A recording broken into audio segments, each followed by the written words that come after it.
Fala, Matheus, tudo bem? Tudo certo, meu querido? Prazer te conhecer. Ah, o prazer Obrigado pelo é meu. convite.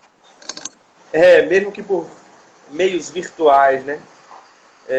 Inclusive, eu estava lembrando agora que acho que foi sua esposa que me mandou uma mensagem. Logo quando eu comecei esse Instagram, eu acho que eu não tinha nem 1.000 seguidores, eu acho. Tinha uns 600 seguidores, alguma coisa assim. E ela mandou, olha, seu perfil tá ótimo e tal. Eu me lembrei disso hoje, inclusive, vou fazer a live com você, assim, tanto tempo depois.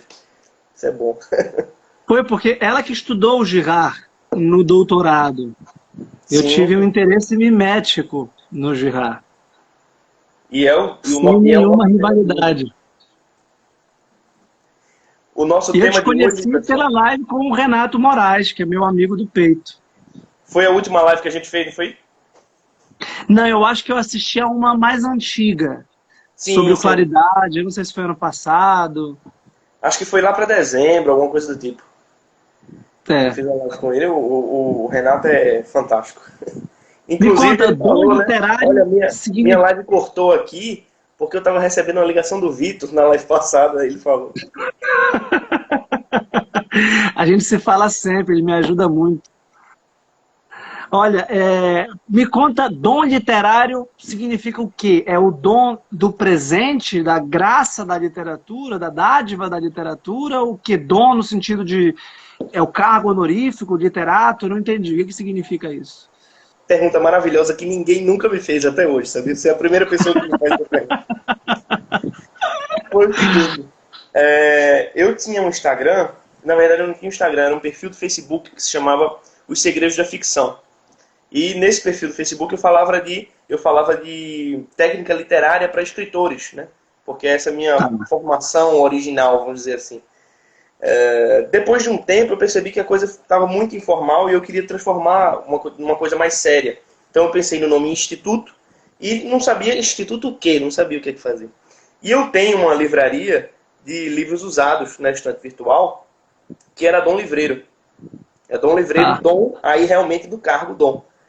E Certo. a minha esposa fez, olha, você pode relacionar as duas coisas futuramente, fazer, sei lá, um clube do livro, uma livraria, um selo editorial, colocar Dom Livreiro, e que você já possui o nome, então coloque alguma coisa parecida, coloca Dom Literário, né? Porque pode ser tanto o cargo Dom, quanto o próprio Dom, então tem os dois sentidos, na verdade. Perfeito. Tem os dois sentidos. Porque o Girard analisa um antropólogo francês importante, que é o Marcel Mauss, que fala do dom, que fala da oferenda no contexto tribal primitivo, do significado que a oferenda simbolizava uma relação de interdependência pautada no sacrifício e na contenção da violência. Interessantíssimo. Não tem nada a ver com isso, mas eu gostei da análise também. É E olha, tu muito és mais profundo do escritor, que eu tu havia tens pensado. livros publicados? Oi? Tu és escritor, tu tens livros publicados? Eu participei de uma coletânea, porque fui aluno do Raimundo Carreiro durante 5 anos, já não sei se você o conhece, ele é um escritor daqui de Pernambuco. Então eu fui aluno dele durante esse tempo e percebi que muitos dos ensinamentos que ele passava não estavam na internet. Então a página que eu fiz foi basicamente para transmitir o que eu assistia nas aulas dele. Então eu publiquei com ele, numa coletânea de alunos dele, né, que se chamou O Bordado das Sombras, e há algum tempo eu já venho jogando romances fora, porque eu acho que ainda não estão prontos. Mas esse ano, inclusive, eu mandei o primeiro capítulo para o Renato ler. Ele vai me dar uma resposta aí logo mais. Então, acredito que dessa vez vai, né? Estou escrevendo aí agora. Que bom. Pessoal que está vindo pelo Parabéns. perfil do Vitor. Eu sou o Matheus Araújo, fiz uma breve apresentação aqui, né? Sou professor aqui do Instituto Dom Literário, onde eu falo basicamente sobre como a literatura pode te ajudar e como ler bem literatura. E estou aqui para falar sobre o desejo mimético e a literatura, que é um assunto que eu nunca falei para os meus alunos, apesar de ser um assunto muito importante. Não falei ainda sobre isso. E eu acho que eu trouxe uma pessoa fantástica para falar aqui sobre esse assunto, uma pessoa que entende muito disso, que é o Vitor Salles. Vitor, se apresente aí para quem veio pelo meu Instagram e ainda não lhe conhece. Eu sou professor da Universidade Federal do Pará, do curso de Direito, e do Centro Universitário do Pará. também no curso de Direito. Mas o meu projeto na internet, o Dialético, trata de filosofia e de literatura, sobretudo, mas também de história e de filosofia em geral, filosofia do direito, filosofia política, filosofia moral. E o Girard é um dos inspiradores do meu projeto dialético, porque ele articula uma teoria que não é literária no sentido estrito, mas também é psicológica e antropológica, consoante o princípio de que a literatura, no fundo, é a maior forma de autoconhecimento e de conversão moral. E eu sempre tive essa impressão de que a literatura não era diversão, não era dispersão, não era ornamento, não era uma música de fundo no nosso dia prosaico. A literatura era muito séria, a literatura era muito grave. De fato, quem tem contato com a literatura, a alta literatura... Essa semana eu dei a última aula do meu curso de Introdução Geral à Filosofia da Arte, que é um módulo do curso de Introdução Geral à Filosofia. Um módulo de Filosofia da Arte sobre a música. E é impossível você entender o que os grandes filósofos estão falando se você não tiver um mínimo de contato com a grande música. Porque se eu falo do que Schopenhauer dizia da música e vocês ligam o rádio e falam, bem, mas isso não combina.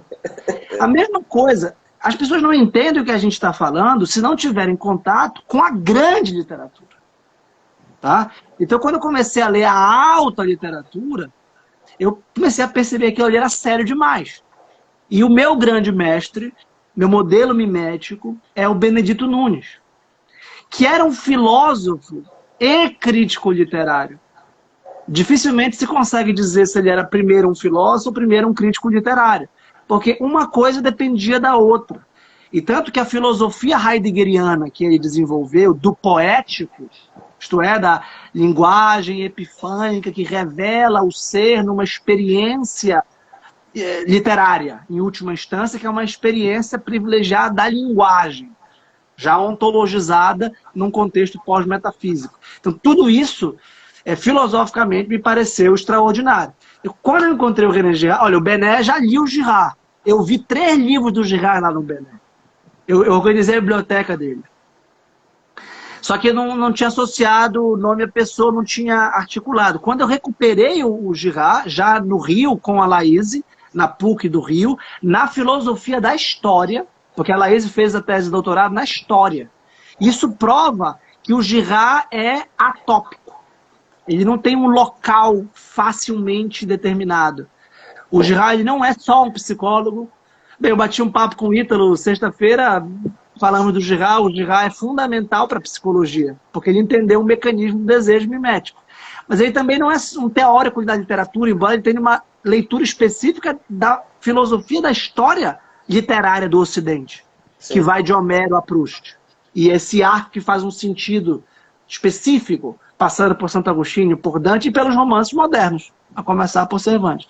Ele também não é só um antropólogo que tem uma tese específica sobre a origem da violência e do sagrado, na sua segunda obra. Ele também não é só ele não é um teólogo, estrito sensu, mas não é alguém que também tem uma tese específica sobre as religiões e sobre o cristianismo em particular. Ele é tudo isso ao mesmo tempo. Então ele é um autor, assim, realmente extraordinário.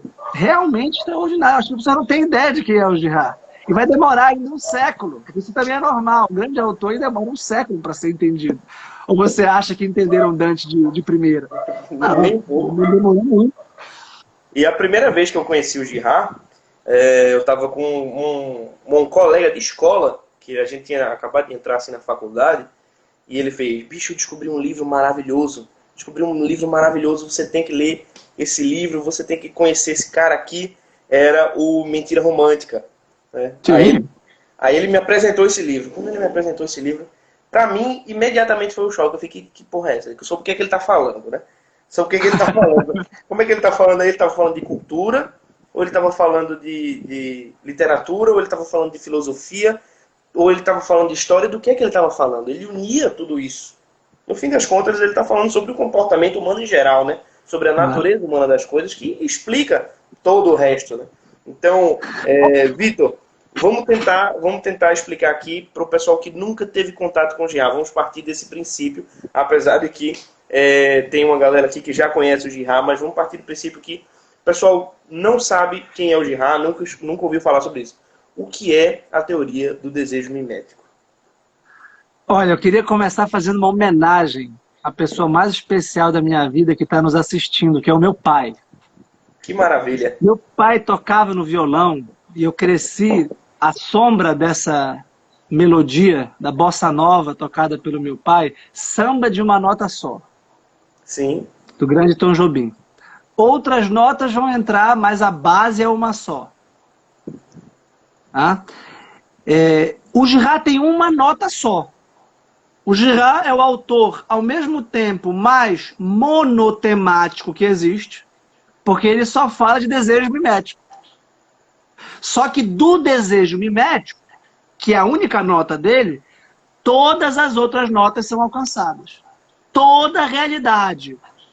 Eu ia falar na Terra e sobre a Terra, mas isso seria um pouco de exagero, porque ele mesmo diz: eu não sou teólogo e eu não pressuponho a fé, eu não pressuponho a religião revelada, eu não pressuponho nada além da capacidade intelectual de reconhecer o desejo mimético que está velado. Não está velado por uma queda com o pecado original do ponto de vista teológico. Está velado pela mentira romântica, está velado pelo mito. Ou seja, o jihad se converte ao cristianismo pela verdade científica que ele revela do desejo mimético e do mecanismo do bode expiatório que dele deriva. Então a ideia é muito simples. Tá? E isso, repito, não apelem para Proust, para Dostoiévski, para Cervantes, Flaubert. Tá? Te amo, paizão. Obrigado pela audiência que me inspira. Se tivéssemos só eu, Matheus e o papai, eu estaria feliz da vida e bastaria para a gente conversar a noite inteira. A ideia é a seguinte: não partam, porque é muito fácil. O jihad descobriu o desejo mimético com o grande romance moderno. Ele percebeu que Cervantes, Flaubert, Stendhal, Dostoiévski e Proust, basicamente esses 5, seguiam um script, seguiam um roteiro. E a coisa mais estupefata para mim, a coisa mais inacreditável para mim, foi quando ele pega praticamente todas as peças de Shakespeare e mostra o mesmo roteiro. Esse livro é fantástico. Aí você pensa, porra, não é possível que das duas uma, ou tem um roteirista dizendo, olha, Cervantes escreve assim, tem a mediação interna, tem a mediação externa, tem a rivalidade mimética, e todos os elementos da teoria, ou existe alguma coisa ali. Então, mas eu não peço do nosso público a erudição de ter lido tudo isso. Porque se você ler tudo isso, realmente você precisa ler o jihad agora, porque ele vai só comprovar o que talvez você tenha percebido. Mas eu peço que você analise a sua vida. Analise as pessoas ao seu redor, a cultura em geral. E qual é a ideia? A ideia é de que nós não estamos ligados ao mundo numa relação direta, horizontal e objetiva. Vitor e Matheus. Nós temos Vitor, Renato e Matheus. Nós temos Vitor, Girard e Matheus. Nós estamos sempre mediados por um terceiro. A ideia básica é essa. Toda relação humana e toda relação de cada pessoa com as coisas em geral, com os objetos, com o dinheiro, com os cargos, com os bens materiais ou imateriais e com o próprio Deus, é uma relação mediada. Então o jihad descobre a presença do mediador, do modelo mimético, que nos desperta para alguma coisa que nos parece boa e, portanto, desejável por causa dele. Então, o Renato mudou minha vida, por exemplo. O Renato é uma pessoa muito próxima de Deus. E o Renato tornou Deus, para mim, desejável. Eu desejo a Deus, porque o Renato mostrou a mim que desejar a Deus é muito bom e que Deus é muito desejável. E que é bom estar próximo de Deus. E das duas, uma. E aí aí com isso eu sintetizo, eu concluo o argumento que é muito simples. Ou o Renato me estimula a alcançar a Deus, que é o caso há 10 anos, ou o Renato é uma barreira entre mim e Deus. Porque, vejam, eu desejo Deus e não a mulher do Renato. Porque se eu desejasse a esposa, o Renato não é casado, mas, por exemplo, digamos que fosse. Ou se eu desejasse o cargo do Renato. Ah, é bom ser professor de filosofia. O Renato me mostrou. Mas eu vou ocupar, então, o lugar do Renato, que é o caso da inveja. Né? Então, a mediação interna ou externa. A interna gera conflito, gera rivalidade, e a externa gera união e estímulo. Porque um dia, talvez, eu também estimule o Renato a buscar o próprio Deus. Por que não? Outra coisa qualquer. Outra coisa qualquer. Essa é a ideia básica. Os nossos desejos são imitativos. E, assim, foi o que eu acabei de falar. Veja, eu contei a história sem ter a menor pretensão de parecer alguma outra coisa para que o pessoal realmente entenda. Como foi que eu acabei de contar que eu conheci o Girard? Um amigo meu e disse, olha, isso aqui é fantástico. Lê esse cara. Entendeu? Mas é assim com tudo. Normal. É assim com tudo. Me diga uma coisa que você deseje, que você queira fazer, que não tenha sido inspirada por outrem. É uma ideia tão natural. Pense na propaganda política, na propaganda comercial, no apostolado religioso, no professorado, na mentoria, em todas as atividades. Você quer alguma coisa porque essa coisa foi desejada por você a partir de um modelo. E não é nada original, o Sérgio está comentando aqui. Não é nada original.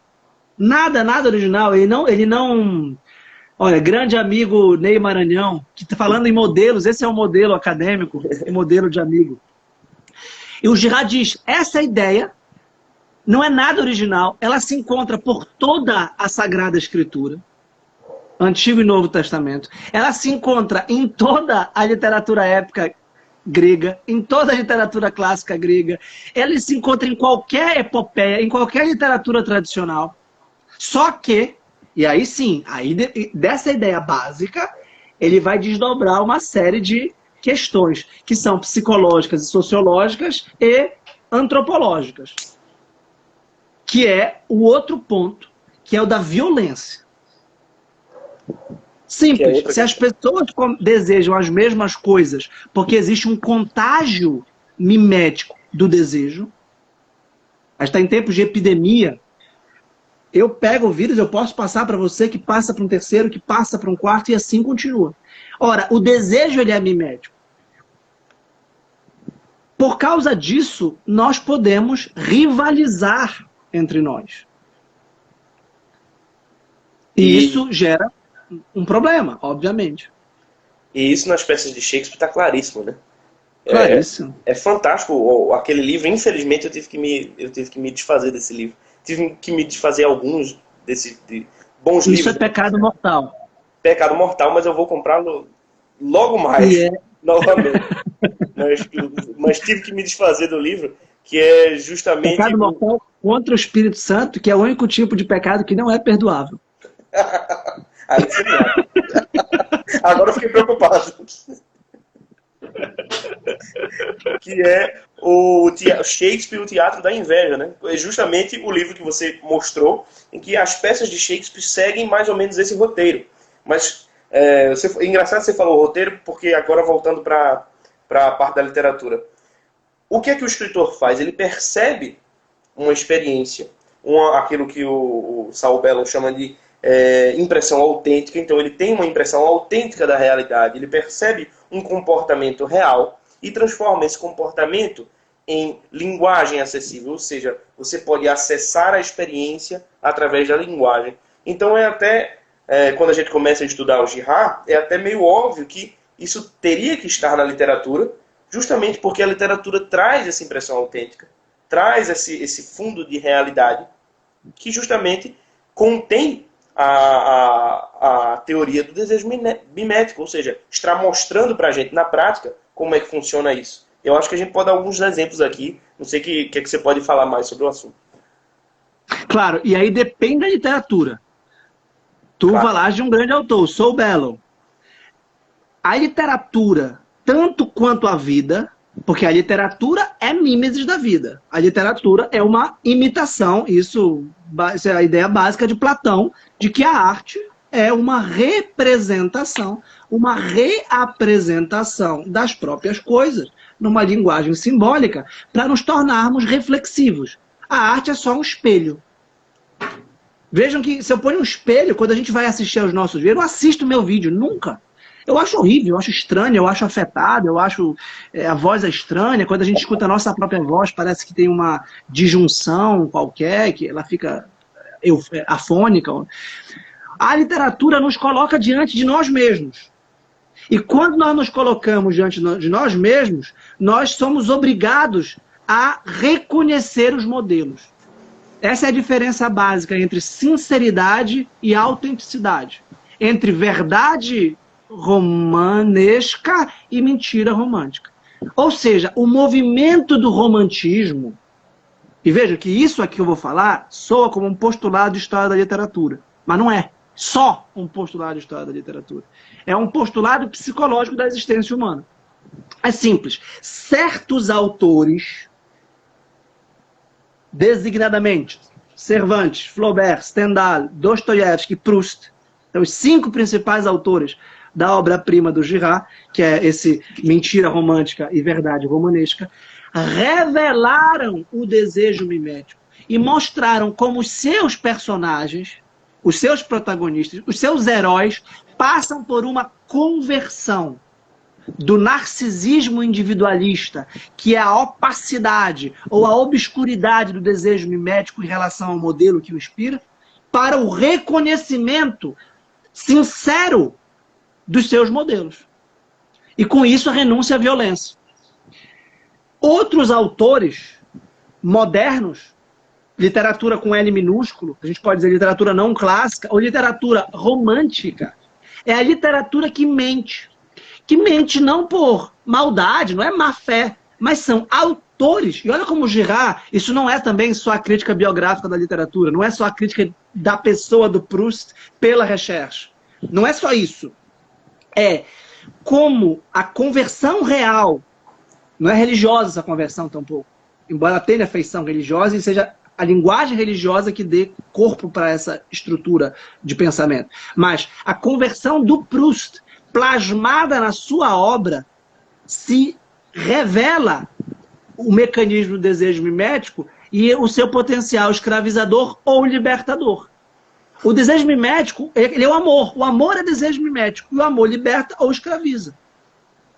Então, a boa literatura, a grande literatura, ela sempre terá uma conversão. Ela sempre terá um protagonista, um herói, que passa por um conflito potencial ou real com o seu modelo e que reconhece, portanto, a sua personalidade, se for romanesca, a partir da sinceridade, que depende da confissão, que depende da humildade, que depende da admiração e do reconhecimento do modelo, ou da autenticidade. Porque a autenticidade é o gesto narcísico de dizer, eu não tenho modelo, e eu não preciso de ninguém. O cara que mostra isso, eu acho que de todos esses autores citados pelo Girard, para mim o cara que mais mostra isso de maneira clara é o Dostoiévski. Na relação do Raskolnikov com o Napoleão, com aquele modelo do Napoleão, vem todo aquele conflito, e muito depois é que ele se percebe. E ele inseriu o cristianismo aí, o Dostoiévski inseriu o cristianismo aí, é fantástico, porque uma das bases do cristianismo é a confissão. Claro. Então ele precisa se confessar, o Raskolnikov precisa se confessar para que ele aí consiga atingir realmente uma personalidade real, ou seja, a aceitação do modelo dele. A aceitação do modelo realmente, o meu modelo é este daqui, e não entrando em conflito. Eu acho que o Dostoiévski, para mim, ele mostra de maneira mais... De todos esses, para mim, ele mostra de maneira mais clara. De todos esses citados.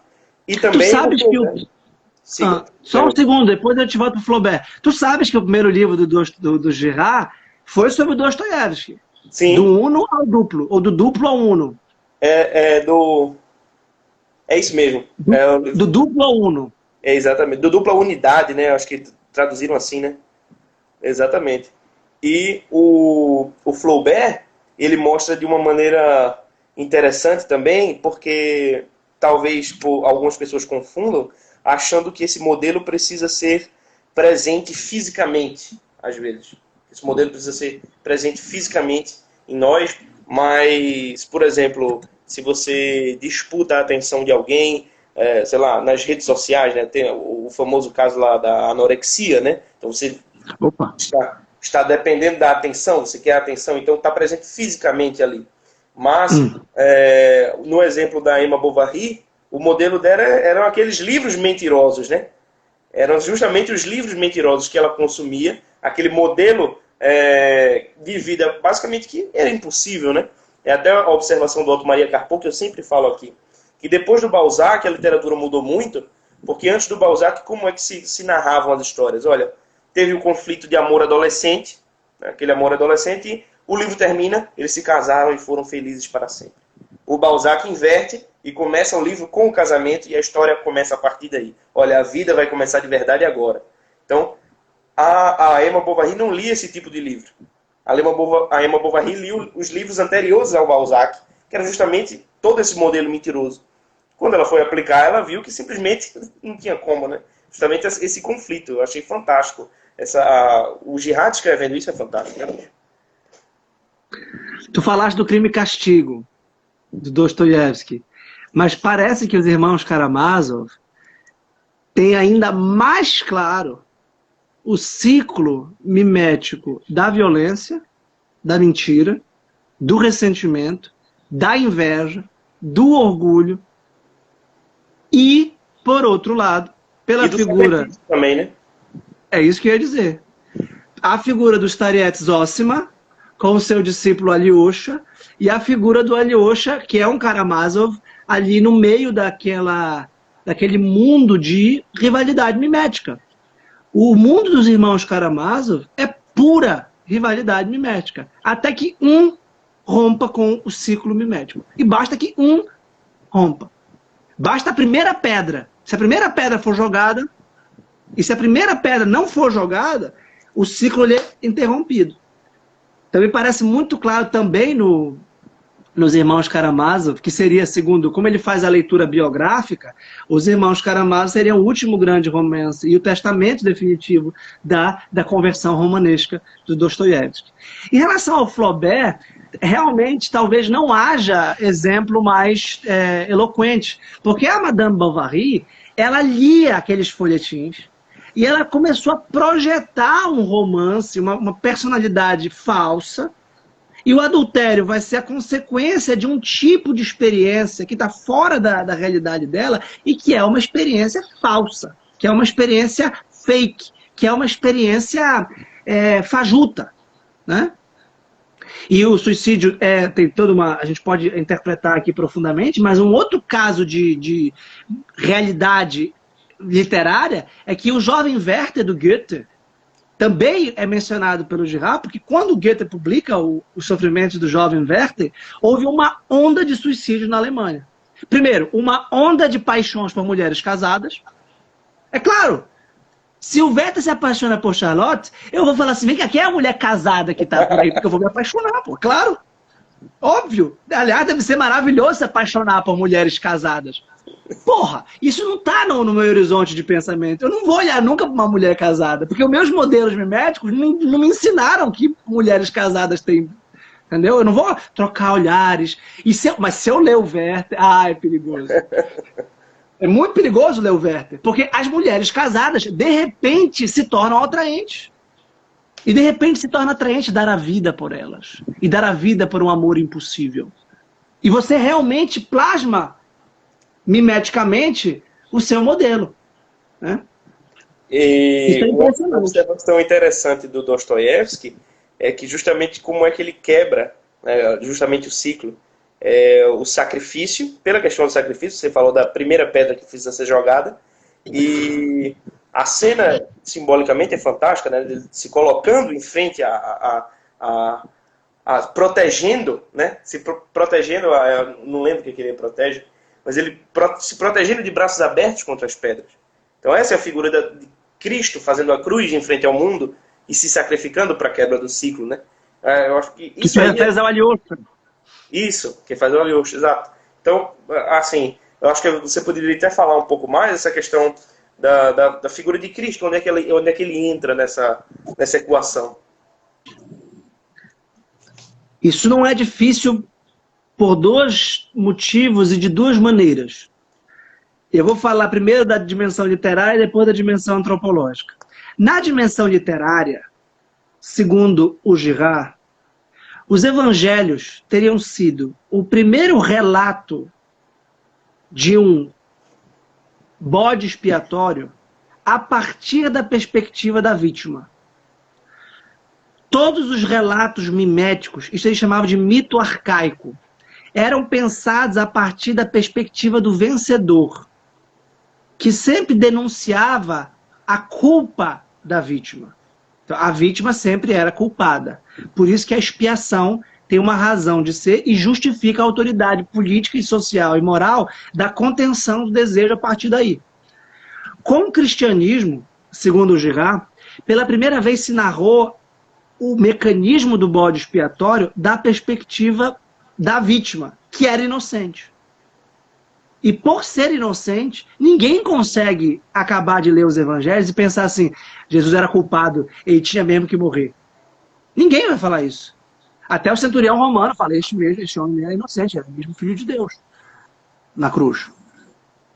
Então, o cristianismo, ele revela definitivamente aquele modelo que, renunciando ao desejo mimético, que renunciando ao ciclo rivalitário, dando a outra face, pedindo para não jogar a primeira pedra, tá? Só isso aí, perdoando, suspendendo a vingança.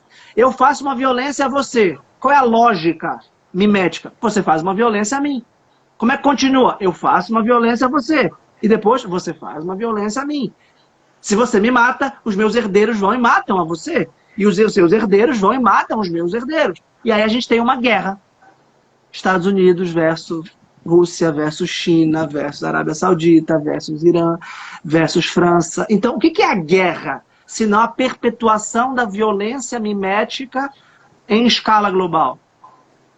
É isso que é guerra. A guerra é a revanche, em nome de uma suposta justiça. Claro que cada lado da guerra vai dizer que tem razão. E vai dizer que a sua expiação, que a sua expulsão do elemento nefasto, tem razão de ser.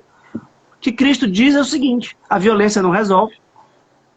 Pai, perdoa, eles não sabem o que fazem. Exatamente isso que a Jas Sikeli está dizendo. Cristo interrompe o ciclo, dá a outra face, impede que se jogue a primeira pedra, pede perdão pelos seus algozes.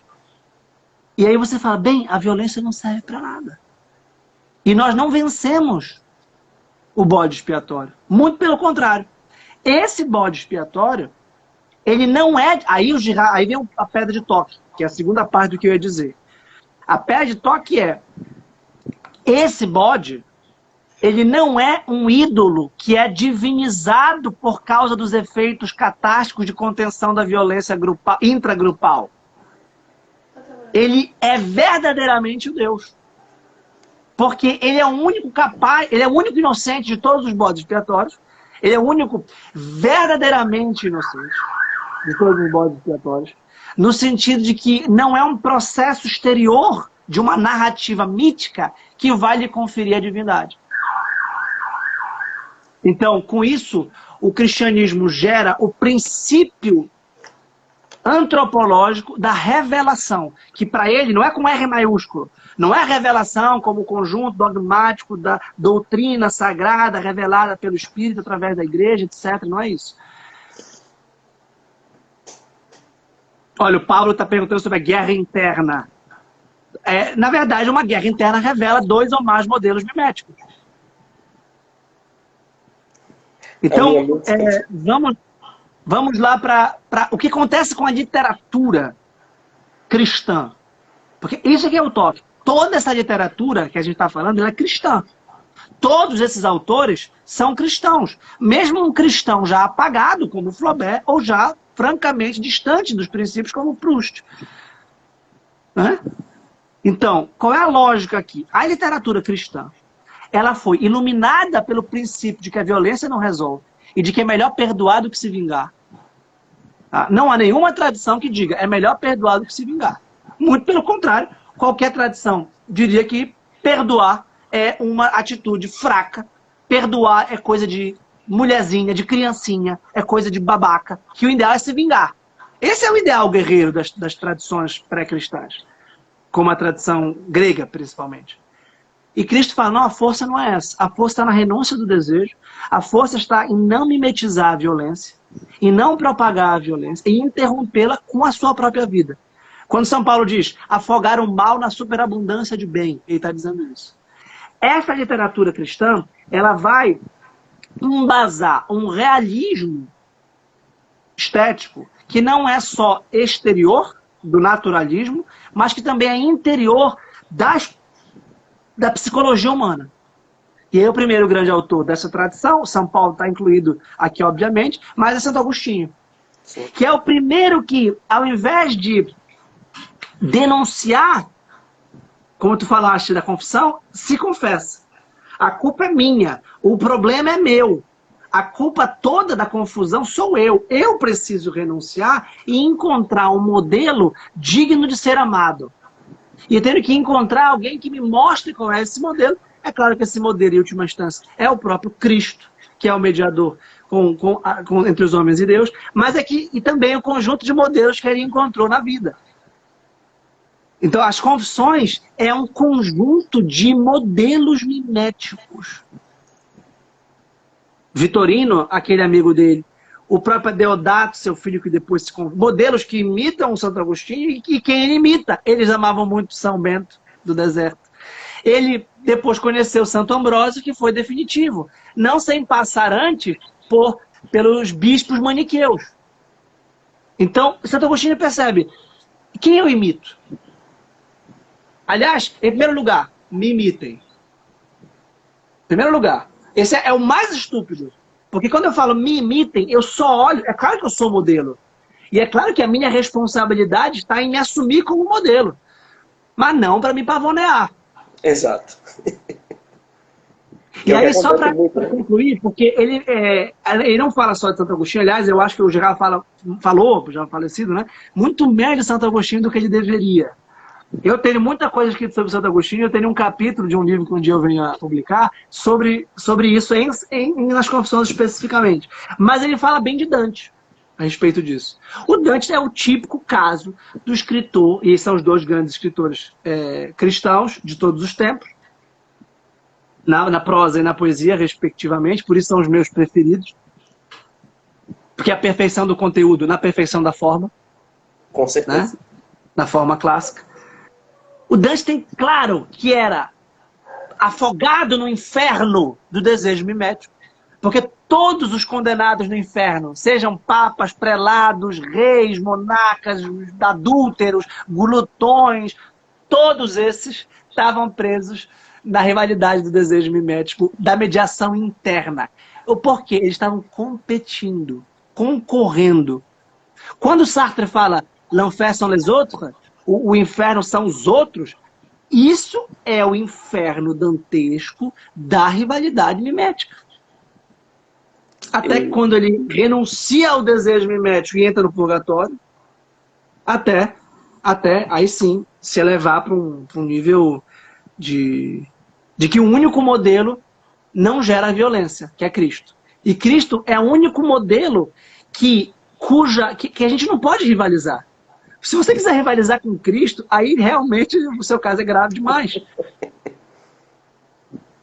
E essa última parte aqui da live, que nós temos mais uns 15 minutos, alguma coisa assim, infelizmente, porque corre rápido, eu queria que a gente falasse um pouco sobre a própria leitura da literatura e como a gente pode trabalhar a questão dos modelos. Porque é quase que inevitável que quando a gente lê a literatura e veja os grandes personagens, veja as grandes atitudes, veja os conflitos mais elevados e os grandes heróis, nós tomemos eles como modelos.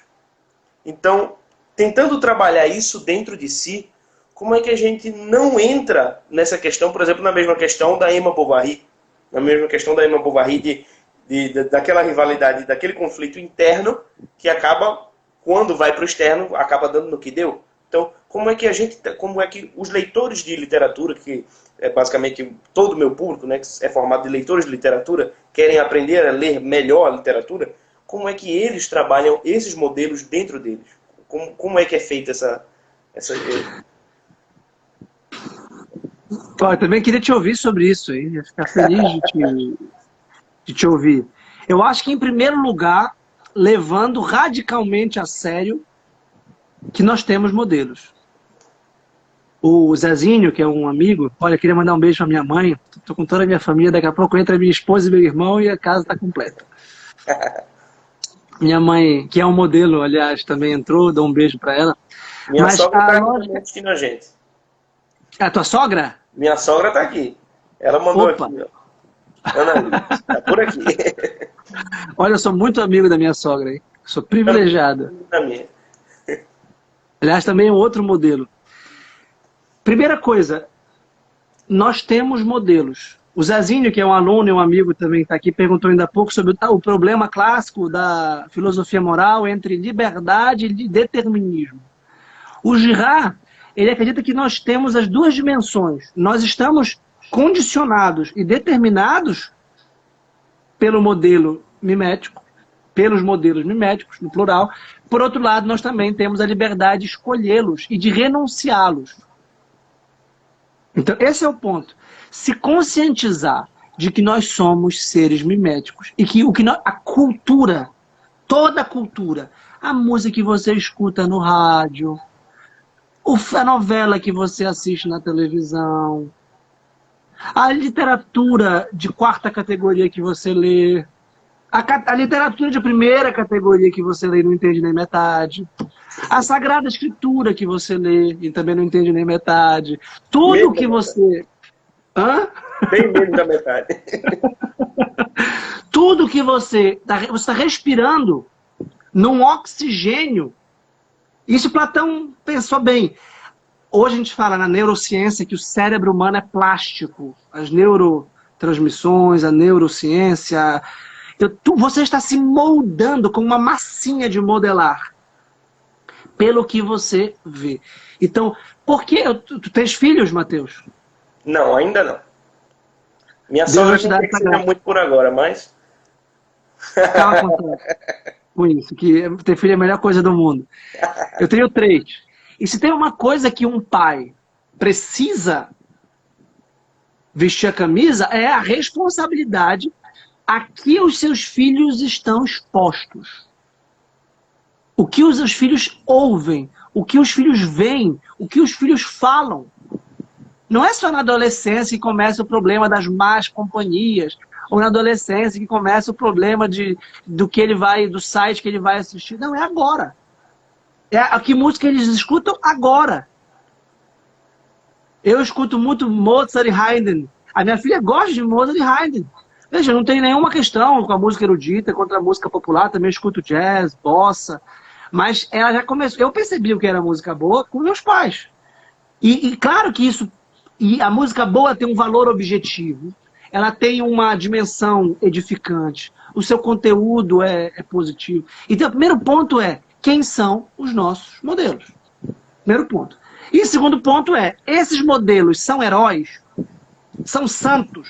Porque, para o Girard, os heróis e os santos são os paradigmas ou os arquétipos literários que revelam o modelo mimético na narrativa. Vejam que há 2 instâncias aqui. O Girard explica isso logo no começo do Mentira Romântica. Uma coisa é o Cervantes e o Quixote, o Flaubert e a Bovary, o Dostoiévski e o Alyosha, ou seja, o autor e o personagem, que tem uma relação intrínseca. E outra coisa é o Vitor e Agostinho.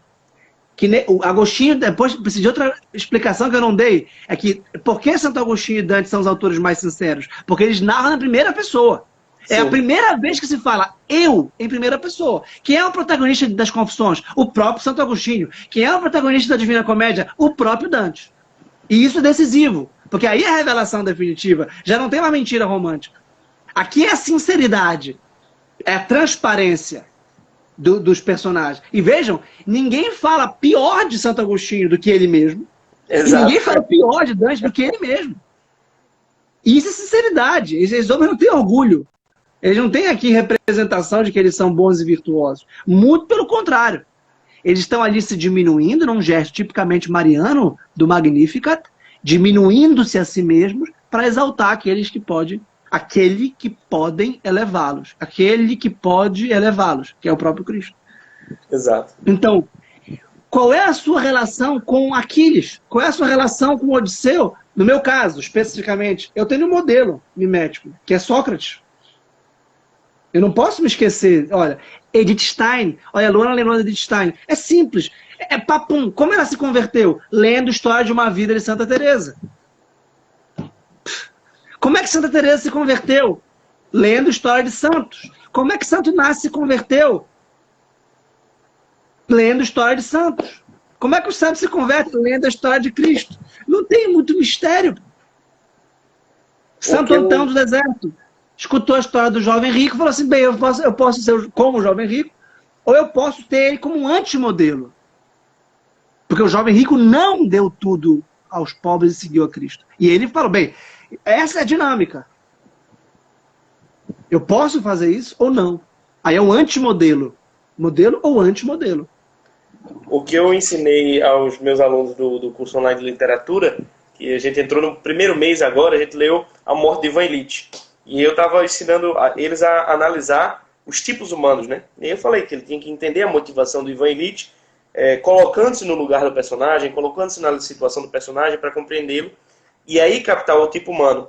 E depois, o que você faz com o tipo humano? Aí eu disse, olha, agora você vai escolher se você vai se aproximar dele ou se você vai se afastar dele. No caso do Ivan Ilitch, é puramente se afastar do Ivan Ilitch, porque claro, não tem como viver aquela vida. Então, você vai escolher se você quer se aproximar daquele personagem, se você quer seguir aquele modelo, ou se você quer se afastar desse modelo. Então, essa técnica, esse artifício, também é muito importante para os leitores. Porque, é como você disse, não dá para você ler a Bíblia e terminar de ler lá o Novo Testamento e achar que Cristo era um culpado e não quero seguir a Cristo. É puramente o contrário.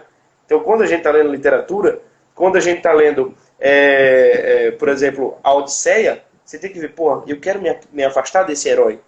Ou eu quero me aproximar desse herói e não me afastar dele. Então, tenho que pegar as boas características, pegar a motivação central, a personalidade mesma, o tipo humano, né, o arquétipo, e tentar trazer para mim, ou então seguir em direção a ele. Né? Eu acho que esse é o caminho para quem é leitor de literatura e entende que precisa fazer isso, porque senão a literatura vira mesmo realmente assim.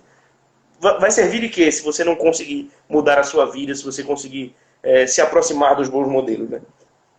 Não vai servir, exatamente isso. Olha, o padre Wesley está perguntando se Judas é exatamente isso. Você pode ser Judas ou Pedro. Exato. Você pode ser um discípulo fiel ou infiel. Você pode ser Dimas ou o ladrão que blasfema. Tem dois modelos. Sempre você pode se aproximar ou distanciar. Concordo plenamente contigo. Quanto mais... A vida é muito curta para ser conhecida na sua plenitude e para ser experimentada na sua plenitude. Eu sempre acho que a literatura expande profundamente a nossa experiência. Olha, o papai está perguntando as críticas à teoria do Girard. Bem, aí é necessário outra live, há muitas críticas. Felizmente, em vida, o Girard recebeu muitas críticas. E tem críticas de tipo psicológico, críticas de tipo antropológico, mesmo teológico, a leitura que ele faz do cristianismo. Aí precisaria de mais tempo para debater isso. A própria Laís levanta muitas delas na sua tese. Mas voltando, eu acho, Mateus, que, para concluir, eu acho que a gente está chegando no final. Quanto tempo nós temos? Nós temos 8 minutos. A literatura expande a nossa experiência.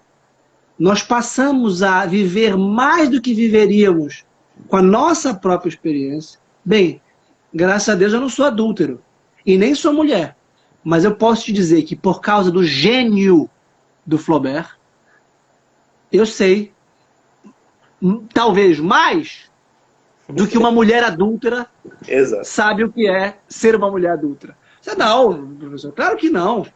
Você não é mulher, não é adúltera, nem é uma francesa campesina do século XVIII. Nem Flaubert era nada disso, né? Hã? Nem o próprio Flaubert era nada disso. Exatamente. E ele falou, La Madame Bovary, c'est moi. C'est moi, exato. Famosa essa frase, né? Então, a literatura, eu também não sei o que é ser grego em Atenas clássica, mas eu conheço muito Sócrates. Eu convivo com Sócrates. Sabes que uma coisa que me chama muita atenção, eu falo isso para meus alunos também. Maquiavel tinha uma vida muito questionável, uma vida bastante... mas ele tinha um hábito. Ele era consultor, depois foi exilado, como Dante também foi exilado. Tem um texto dos florentinos. Dante era florentino, foi exilado, Maquiavel era florentino, foi exilado. E à noite ele se vestia, é bem renascentista, um humanista renascentista, ele se vestia com roupas antigas, fechava o seu escritório, ninguém poderia interrompi-lo, e ele ia conversar com Cícero, com Políbio, com os imperadores. Ele tinha um transe. E isso é verdadeira literatura. E isso é verdadeira experiência literária. Eu acho que todos que já tiveram essa experiência sabem o que é isso. Olha, eu passo aqui 10 horas, 12 horas por dia, as pessoas pensam que eu digo assim. Eu não tenho fome, eu não tenho... claro que meu coração está rasgado de saudade da minha família, das minhas filhas, dos meus pais, mas eu não canso aqui. Você abre Shakespeare, você passa assim 4 horas. É um universo tão elevado e tão real e tão profundo. Aqueles personagens, eu sou invejoso, a última potência. Ou melhor, eu tenho a potência de ser invejoso, de ser lascivo, de ser mesquinho. Né? Você pega ali o Avarento do Flaubert, do Molière, por exemplo. A gente tem um potencial de ser mesquinho, de ser pequeno, enorme. A gente tem um potencial para isso. E quando você lê aquilo, você fala, não, eu não quero isso. Eu não quero ser mesquinho. Aliás, eu quero que todo mundo tenha as minhas coisas, eu quero dar as minhas coisas. Porque ele é tão preocupado com o que ele vai ter e guardar, ele é tão sovina, tão pão duro, mão de vaca, chega a dar raiva. Não porque é uma caricatura, embora seja uma comédia. Ele tem que entender os gêneros, tá? Mas isso é uma possibilidade. E é claro que, no caso de Shakespeare, as tragédias têm uma super elevação dos ruins, né? Mas elas são reais, essas pessoas são reais.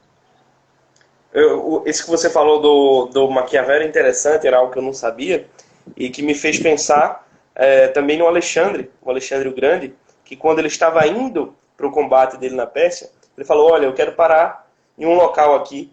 Aí, ninguém quer parar onde? Eu falei, não quero parar em Troia. Ele parou em Troia, subiu nas muralhas de Troia, vestiu a armadura de um grego, como se fosse de um grego, fala, olha aqui o que eu superei. Ele realmente se sentia Aquiles. Realmente se sentia Aquiles. Então, exatamente a incorporação desse modelo, né? E depende do modelo que a gente vai escolher. Tudo isso depende do modelo que a gente vai escolher. Vitor, aqui nós temos 4 minutos, mas me fizeram uma pergunta e que eu acho que vale a pena você responder. Quero conhecer mais da teoria do Girard. Por onde eu começo? O que é que eu faço? Para onde que eu vou?